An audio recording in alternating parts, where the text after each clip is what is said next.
Get yourself a drink. There's a few people out there who've been questioning my ability to drink. No one's actually been saying that. It's just an excuse for me to drink. Some coconut rum and Diet Coke, because it's for, to keep the figure nice. It's beach season coming up, ladies.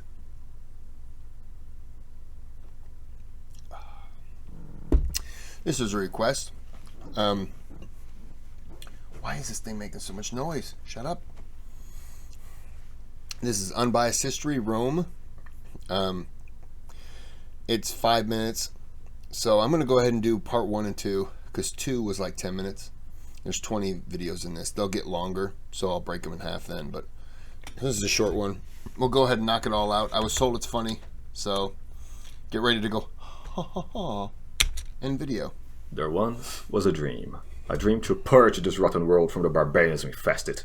A dream called Rome. Thousands of years ago, the world lived in a dark age. Europe, like the rest, was a complete shithole, with barbarians of all breeds as far as one could see. Among these vile beasts were the Greeks, savage animals who spent their existence killing, raping, and shitting on each other. The gods were disgusted by what they saw. Their solution was to start again. A new race was built, tailor-made to be perfect, resulting in the birth of the Trojans. Let loose in the middle of the Greek chaos, the Trojans set out to bring order to the place, inventing civilization with the founding of Troy, where they strove to answer the deepest questions of mankind. Physics, philosophy, economics, no matter the mystery, the Trojans mastered it. They were the pride of the gods, attracting the collective envy of the Greeks. It culminated with the kidnapping of the Trojan prince by a Greek queen, whom lusted after his perfect body. To salvage his position, the Greek king twisted the events, tricking the Greek hordes it was Troy who wronged them. Easily fooled, the barbarians encircled Troy, numbering the hundreds of millions. It became known as the Trojan Wars, a series of catastrophic Greek failures. There were hundreds of millions? What? What? Oh, okay. Army strength, 666 billion Greeks versus 100 noble Trojans. 665 billion died. Deaths self-inflicted. I'm sorry, I can't move my picture, so I've been trying to tell you the gates are open. 1 aboard guard. Okay.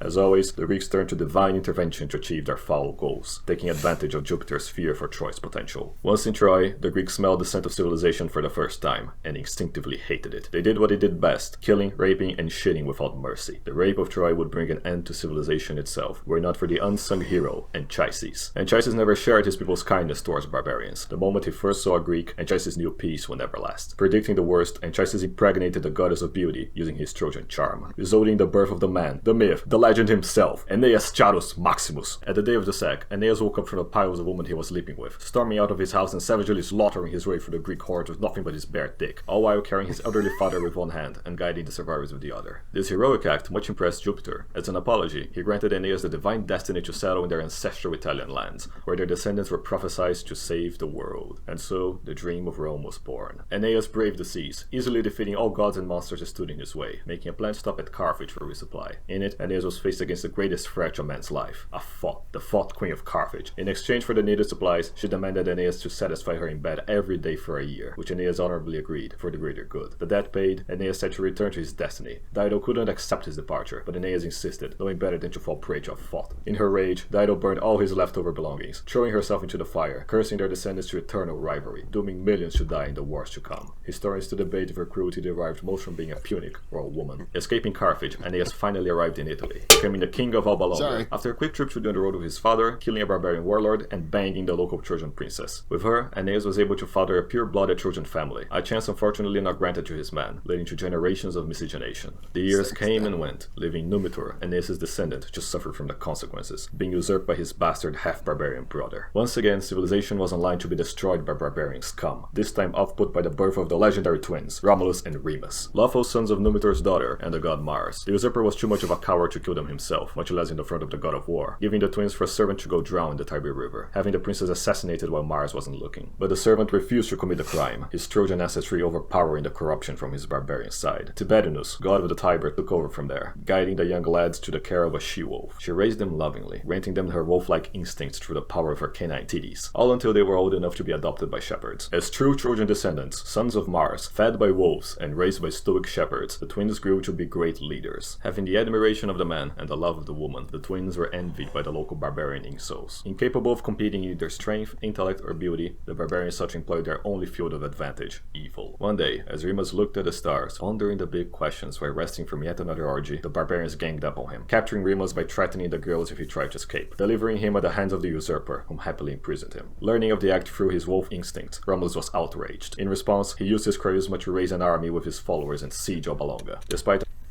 I just gotta pause it real fast. It's going by really fast, and it's hard to keep up. This is gonna have to be a rewatch for me for sure, because I'm missing some of it because of my big block over here. But let's pause and go over things. He's saying a lot of words fast. I had to put the caption up because it was I couldn't follow along. Some kind of reading. But what have we learned so far? Learned the video's not over. So shut up, Kris. Unarmed and untrained, Romulus' forces shattered through the city's defenses, killing the usurper and freeing the hostages. Claimed as heroes, the twins were taught of their Trojan ancestry by their grandfather, whom named them the rightful kings of the city, an honor they refused. Instead, they set out to build a new city, gathering the last pure-blooded Trojans with them. But no girls allowed. They used their wolf instincts to trace back to their mummy wolf had raised them. Among those 7 hills, history was about to be changed forever. But before it could, a rift had developed between the brothers. Romulus sought to follow on Troy's steps, believing that barbarians could be peacefully negotiated with. But Remus, having suffered the most under barbaric crimes, he knew peace was impossible, fearing that if they followed the exact same path as Troy, they would suffer its same fate. It was a source of great debate between the brothers, their different perspectives generating many disputes. As civilized men, they attempted to solve it with a bird-watching contest, which resulted in a tie, due to the gods enjoying the drama of their conflict. At any rate, the brothers agreed they at least needed a wall, for if there is one thing the local barbarians hated the most, was the smell of progress. While Romulus built the base of the walls, Remus built the top. As he did so, one of their followers climbed to the top with him, nearing ever closer. Suddenly, he pushed Remus from the wall. Hearing the screams, Romulus was shocked, rushing to his brother's aid, finding him in fatal conditions. In his righteous anger, Romulus demanded an explanation, but once he looked closely, the explanation became clear. It was no Trojan, but a barbarian, seeking to do his part in destroying civilization forever. Romulus let him escape, choosing instead to stand by his brother's last dying moment. With his last breath, Remus spoke one last time, naming the city Rome in honor of his brother, whom he named its first king. Drowned in sorrow, Romulus accepted, mercifully ending his brother's suffering. With this harsh lesson, Romulus finally understood Remus there was no hope for peaceful coexistence, and so, not only had Rome to surpass Troy's greatness, but to spread it to the world, cleansing of the barbarian plague whom sickened it. It was an inevitable war between order and chaos. The barbarians would go on to spread how Romulus murdered his brother for power, a lie most people still believe today. But at least you, my dearest pleb, knows the true history, the unbiased history. On the next chapter, Romulus founds the Eternal City. Okay, so I'm going to take what he was saying. The overall story is fact, but clearly 666 billion people didn't actually die, so there was a lot of ha-ha thrown in there. Ha-ha. That's interesting. It was too fast for me to keep up, though. That was the only downside. Thought I heard something behind me. Sorry. I've been watching a lot of things on the Bell Witch lately, so I'm creeping myself out. I think I'm going to do a video on that. Anyways, we are going to... I'm not going to stop the video. We're going to jump over here, and we're going to jump into part 2. We're going to go ahead and do it.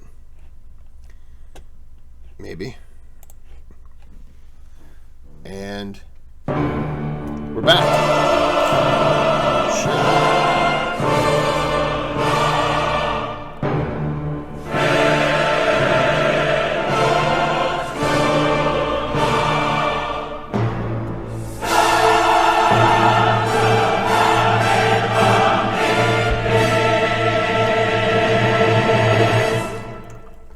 On the 14th of April, 753 BC, the dream of Rome first took form. After a lifetime of injustices, Romulus now stood as the last of his people, and Rome's first king. His priority was to Are those supposed to be floating ghosts?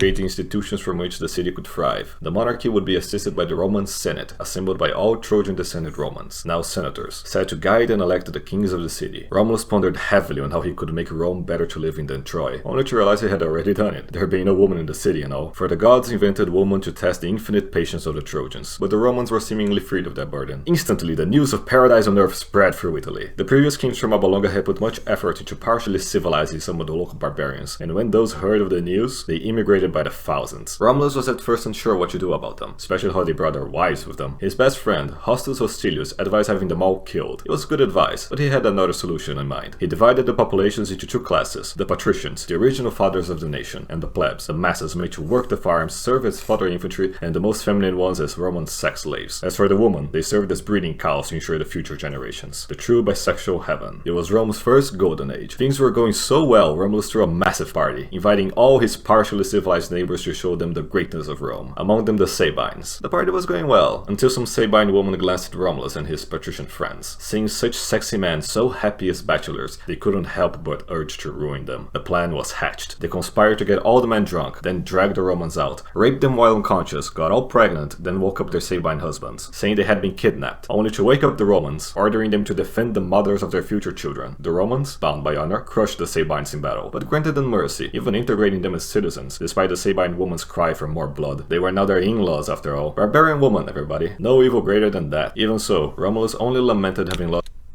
Is that true? They got him drunk and then they raped the guys? Okay. Anyone else think that this guy's knee is awful low? Where are his shins? His best friend Hostus in the battle. Seeking a resolution, Romulus allowed the Sabine king to co-rule the city with him, but thankfully the fool died in a stupid ritual or whatever. But he wasn't the only one whose days were numbered. He died in a ritual or whatever.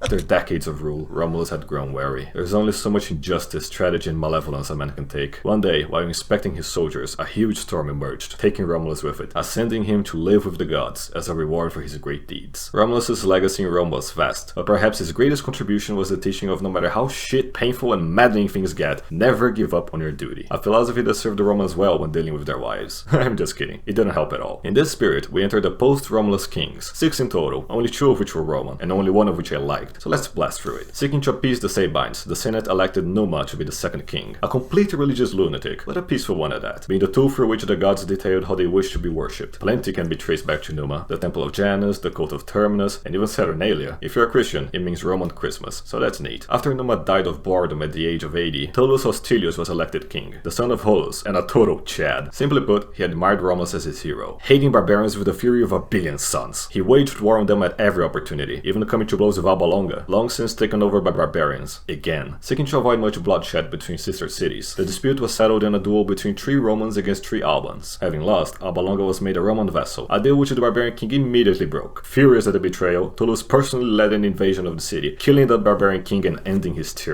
Imitation really is the greatest form of flattery. Thankfully, he was also a pragmatist, taking the remaining non-barbarian population of Alba Longa and integrating it into Rome. Tullus would spend all his remaining years cleansing Italy of as many barbarians as he could, crushing Fidenae, Veii, and rebelling Sabines in battle, to his immense pleasure. Such was Tullus' hatred I like that the barbarians kind of look like zombies in some weird way. For barbarians, he forgot to provide the appropriate yearly offerings to Jupiter. For being far too focused in his bloodlust, Jupiter mortally struck Tullus with lightning. With his last words, Tullus lamented having forgotten his religious duties, and that he hadn't killed more barbarians. The 4th elected king was Ancus Marcius, grandson of Numa, and a proper admirer of his Trojan ancestors, managing to rescue some of their ancient lost manuscripts. With them, he kickstarted Rome's love for architectural wonders, his greatest achievement being the extension of Rome to the port city of Ostia, connected with a series of aqueducts. Bringing such prosperity to Rome, Ancus lowered his guard, committing the greatest mistake of any king until then, trusting a barbarian. An immigrant, rich, half-Greek, half-Etruscan, socialist barbarian. Yep, checks everything. His name was Tarquinius, and mere days after being named the regent of his 2 sons, the king died. Using Ancus's favor to get the permission of the Senate, he kicked the princess out of Rome, seizing power for himself. Rome was now ruled by a barbarian. May Jupiter have mercy. Not long after, the princess sent an assassin to kill Tarquinius, shoving an axe into his head, Trotsky style. A socialist death to a socialist socialist rat. Shame that his barbarian wife was there when it happened, covering the situation for long enough until her relative Servius Tullius took over. Now, it could have been much worse, as Servius Tullius was secretly one of those barbarians who had been forcefully civilized by then. His stature proved to the Roman people that at least some barbarians were able to repent. As king, he conducted a census of the city, assigning taxes and positions more fairly, actively defending the city from actual barbarians, personally invented the concept of a sentry, and later on building the Servian walls, further protecting the people. So concerned was Servius to live up to the Roman standards of a king that he did everything in his power to secure prosperity, even giving his daughters in marriage to Tarquinius' sons. Tarquinius the Younger, later known as Superbus, and Tullia Minor, a basic cunt. Both being the unrepentant barbarians that they were, they murdered their spouses, got married, and started plotting to usurp the king. Hearing about the rumors about I was expecting they would get married and kill each other. Superbus and Tullia, Servius went to the Senate, finding Superbus sitting at the throne. He had Servius seized by his bribed plebs, murdering the king and throwing his body out to the stairs and into the streets, where his own daughter trampled over his corpse, unlawfully proclaiming Superbus the new king of Rome. Now you believe what I said about barbarian woman? This trope isn't going anywhere. So now we have Superbus seizing power by force, ruling with an iron fist, purging those who question him, using indiscriminate violence and oppression on innocents, you know, barbaric stuff. Fast forward enough years, and Superbus used Rome's strength to claim leadership of the barbarian Latin League, using their combined armies in a campaign against other barbarians, in an effort to make Romans forget that he is one himself. After endless battles for no good goal, the Romans were just sick of it all. 3 generations of barbarian rule will do that for you. Yeah, Servius was okay, I know, but the people yearned for true Romans to retake power. In their infinite patience, the patricians played along, until this happened. This creature is Sextus, Superbus' son. Not only was he an insult, good-for-nothing, fat, ugly barbarian retard, but he had this autistic wish to revenge his barbarian ancestors from when their princess was kidnapped by the vile Trojan prince. Yet another barbarian lie that has persisted through the ages. Go watch Troy if you want more indoctrination. For his revenge, he chose to target the most beautiful, intelligent... Is Troy any good? I haven't seen it. That's... Brad Pitt's in it, right?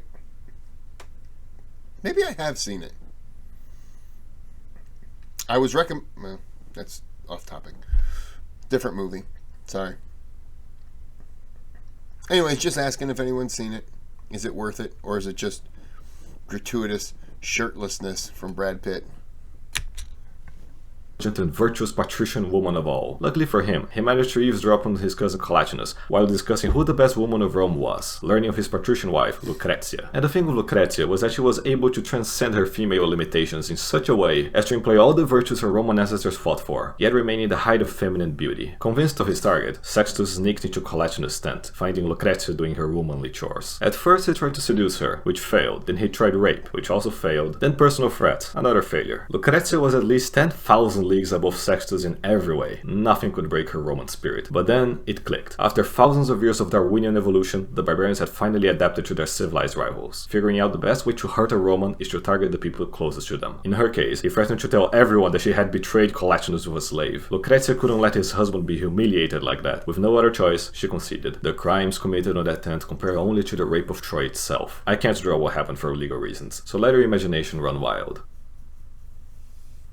Ugh. The day after the act, Lucretia was a broken shadow of her former self, but only on the outside. Deep down, her fiery virtue still raged with a thirst for justice. Dressed in all black, she got in front of a crowd of her fellow Romans, giving the speech of her life about how Sextus had defiled her, ousting the unspeakable horrors she had suffered. As a final sacrifice, she sudoku'd herself for all to see, calling for the sons and daughters of Rome to rise and save their city, as she dropped dead to everyone's horror. The death of Rome's greatest woman enraged both patricians and plebs alike. United in revolt against the monarchy, they were led by what became known as the Zeroth Triumvirate: Collatinus, Lucretia's husband; Publius, a famous patrician, and none other than Lucius Brutus himself, then captain of the guard. Brutus personally led the revolt to the Senate, dragging the vile Sextus to the feet of the senators, telling them of the rape of Lucretia, the indignation of the people, and how the monarchy had been destroyed by barbarians. After years of concealed disgust, the senators unanimously agreed, proclaiming the end of the monarchy and the death penalty for the barbarian royal family. Now lacking a governing system, Brutus and the senators wisely agreed Romulus's wishes would be best fulfilled if Rome were to be led by meritocratic selection of patricians. And so the Roman Republic was born, the first and best democratic institution in history, led by the first 2 elected consuls, Brutus and Collatinus. Once news of the revolt reached Superbus, his army instantly defected, marching back home to join the Republic. Desperate to retain power, Superbus sent spies to Rome, disguised as ambassadors. They approached the senators, trying to bribe them for support, but the patricians denied their advances, reporting them immediately for bribery. Some barbarians say Brutus' own sons accepted the bribes, as if. Barbarian lies permeates society no matter the era. Now truly desperate, Superbus let his barbarian completely take him over, riding north to the Etruscan lands, promising the local hordes that if they followed him they would loot the greatest city on earth. Amassing a huge barbarian force, Superbus marched on Rome. Seeing the scale of the threat, Brutus wondered if Collatinus, being part barbarian, would come to betray the Republic. Recognizing his own weakness, Collatinus abdicated, going into exile, and having Publius take over from him as consul. At the Battle of Silva Arcia, Superbus' barbarian horde clashed against the Romans, their overwhelming numbers causing many casualties. Brutus, leading from the front, slaughtered countless savages, but being overwhelmed nonetheless. Seeing their commander sacrifice himself for Rome, the Romans pushed back, eventually routing the hordes and claiming victory. Superbus managed to escape, fleeing to the Latin League, gathering their hordes for yet another battle, only to be crushed a second time. He then fled to Cumae, where he finally died, thank the gods. Rome had once more been saved, but at the cost of some of its greatest heroes. As the consul, Publius, now Publicola, made sure to return Brutus' corpse to Rome, where they celebrated the victory with the first triumph of the Republic, proclaiming aloud Rome would never again be ruled by barbarians. Ah, if only. But all's well when it ends well, and when barbarians learn their place under the Roman boot. Next time, we'll retell the tales of the early...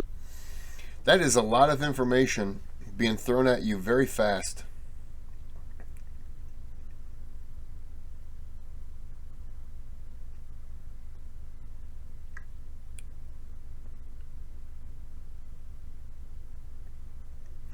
Wait a minute. Let's not bother writing credits. I made all this shit with stolen dead 4chan memes, yes, but I stole them. Don't even dare copyright strike this because of the intro. O Fortuna is a 13th century creation, you corporate shills. Well, look, you're not going to hear anything from me, but just because you put that, I wouldn't put it past someone to have probably tried it by now. Oh, well. Well, I'm going to end this here. I like it. There are 20 of them. I won't be doing like 2 at a time like this, but this is a good start. Oh, sorry. I had some pizza earlier, and now I'm burping.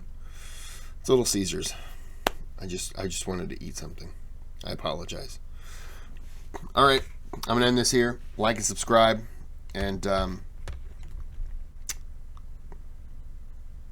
if you like and subscribe on a Thursday, then it's Pantyhose Thursday.